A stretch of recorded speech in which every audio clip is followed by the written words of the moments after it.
UP की राजनीति में सबसे बड़ा वोट बैंक अब सबसे बड़ा लड़ाई का मैदान बनने जा रहा है, क्योंकि हाथी के वोट बैंक पर अब हाथ की नजर पड़ गई है। दरअसल जिस दलित वोट बैंक की ताकत से मायावती ने यूपी की सत्ता तक का सफर तय किया, अब उसी वोट बैंक पर कांग्रेस ने बड़ा दांव चल दिया है। चुनाव से पहले कांग्रेस ने ऐसा दांव चला जिसने लखनऊ से लेकर दिल्ली तक सियासी हलचल बढ़ा दी है। नमस्कार, बहुत स्वागत है आपका। मैं हूं आपके साथ योगेश पांडे।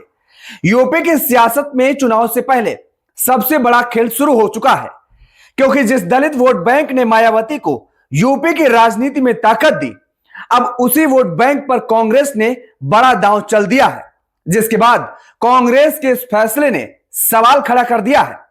क्या यूपी में दलित राजनीति का समीकरण बदलने वाला है? क्या हाथी के वोट बैंक पर अब हाथ की नजर है? क्योंकि चुनाव से ठीक पहले कांग्रेस ने ऐसा चेहरा आगे किया है जिसे देखकर साफ संकेत मिल रहे हैं कि पार्टी अपने पुराने सामाजिक समीकरण को फिर जिंदा करने की तैयारी में है।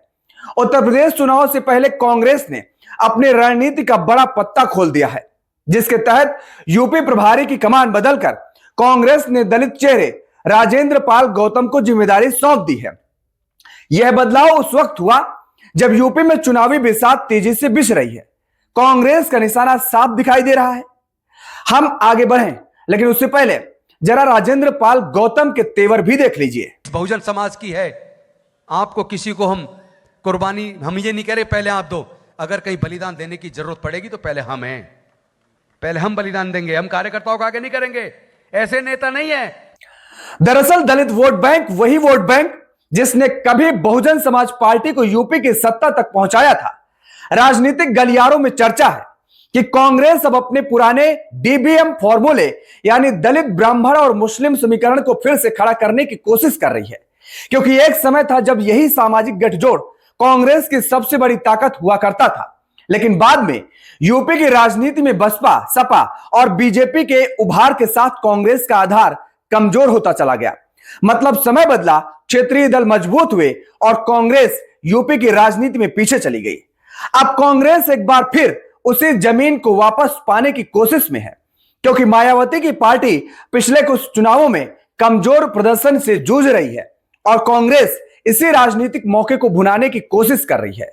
राजेंद्र पाल गौतम को यूपी की जिम्मेदारी देकर कांग्रेस यह संदेश देने की कोशिश कर रही है कि दलित नेतृत्व को पार्टी में बड़ा स्थान दिया जा रहा है, जिसके बाद मायावती की बसपा के सामने यह सबसे बड़ी चुनौती होगी कि दलित वोट बैंक उससे न छिटके।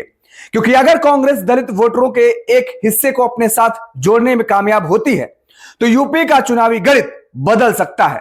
लेकिन सवाल बड़ा है, क्या दलित समाज कांग्रेस की तरफ दोबारा भरोसा करेगा? क्या सिर्फ दलित चेहरा आगे करने से वोट बैंक वापस लौट आएगा, या फिर मायावती की बहुजन राजनीति अब भी मजबूत बनी रहेगी? क्योंकि यूपी चुनाव में लड़ाई सिर्फ सीटों की नहीं होगी, लड़ाई होगी वोट बैंक के कब्जे की। और कांग्रेस का यह दांव बता रहा है कि उसने यूपी के सबसे बड़े सियासी समीकरण पर अपनी नजरें टिका दी हैं, क्योंकि यूपी में सत्ता का रास्ता सिर्फ नारों से नहीं, सामाजिक समीकरणों से होकर गुजरता है। बहरहाल अब देखने वाली बात होगी कि कांग्रेस का यह सियासी दांव चुनाव में उसे कितना फायदा पहुंचाएगा और कितना नुकसान।